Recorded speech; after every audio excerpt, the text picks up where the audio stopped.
दोस्तों, कथा शुरू करने से पहले माता के धाम के बारे में जान लेते हैं। हरिद्वार मोक्ष की नगरी है। यहाँ त्रिदेव यानी ब्रह्मा विष्णु महेश वास करते हैं और साथ ही साथ हरिद्वार में माँ सती और शिव के अटूट प्रेम का गवाह स्थल भी है। परंतु यहाँ पर भगवान शिव के अलावा अनेकों ऐसे मंदिर हैं जिनकी कहानी आपको हैरत में डाल सकती है। उन्हीं में से एक माँ मनसा देवी का मंदिर भी है।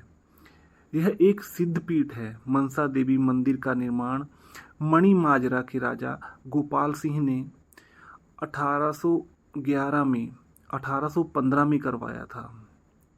राजा गोपाल सिंह मां मनसा देवी के अटूट भक्त थे।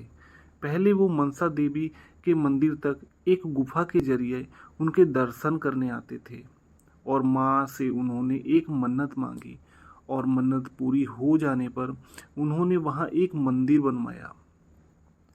मंदिर के निर्माण का इतिहास 200 से 250 साल पुराना है, लेकिन इनकी मान्यताएं अनेकों वर्ष पुरानी हैं।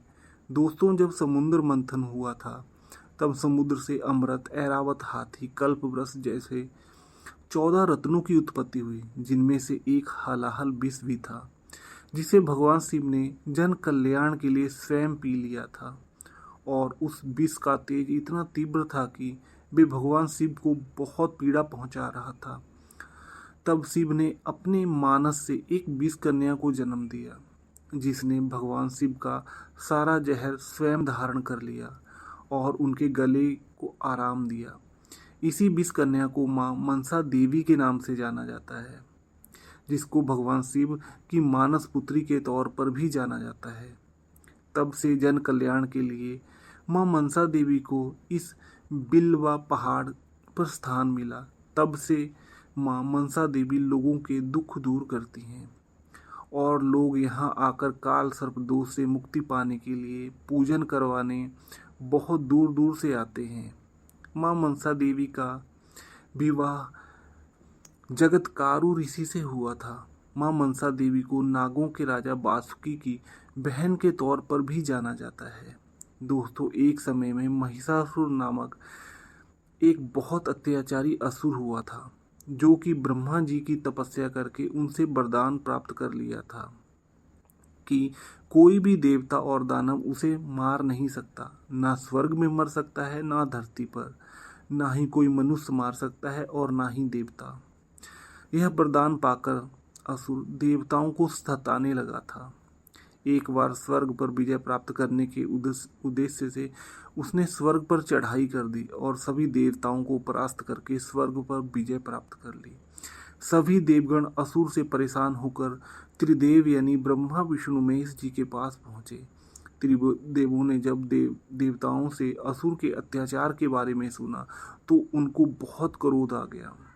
इसी क्रोध के कारण त्रिदेवों की भ्रुकुटी से एक ज्वाला निकली, जिसने माँ दुर्गा का रूप लिया और माँ दुर्गा ने उस असुर महिषासुर का अंत किया। महिषासुर को वरदान था कि कोई देवता या दानव नहीं मार सकता, ना धरती पर और ना ही स्वर्ग पर। इसलिए महिषासुर का अंत करने के लिए माँ ने दुर्गा का रूप धारण किया, जिन्होंने उस दानव का अंत किया। और जन कल्याण के लिए माँ दुर्गा अन्य रूपों में अलग अलग जगह विराजमान हुई, जिनसे माता मनसा देवी का भी एक स्थान है। जब भी आप यहाँ दर्शन करने जाओगे तो आपको माँ की मूर्ति के बगल में महिषासुर की प्रतिमा भी मिलेगी। पहले इस मंदिर में बलि प्रथा थी, जो कि समय के साथ खत्म हो गई और बलि प्रथा को खत्म करने के लिए माँ गायत्री की स्थापना हुई, जिसे 5 शीश और 10 भुजाएं हैं और मां मनसा देवी का एक मुख और 18 भुजाएं हैं। मां गायत्री की प्रतिमा मां मनसा देवी के ऊपर विराजमान है। मां बहुत दयालु हैं, सबकी मनोकामना पूर्ण करती हैं। सभी मन की इच्छाएं पूरी करने के कारण भी इनका नाम मनसा देवी है। ये तो थी मां मनसा देवी की पौराणिक कथा। दोस्तों, अगर आप ऐसी ही ज्ञानवर्धक सनातन धर्म से जुड़ी भक्ति कथाओं को सुनना चाहते हैं तो हमारे चैनल कर्मयोनि को अभी सब्सक्राइब करें। साथ ही साथ वीडियो को लाइक भी करें। मां मनसा देवी की कृपा आप पर सदा बनी रहे। जय माता दी।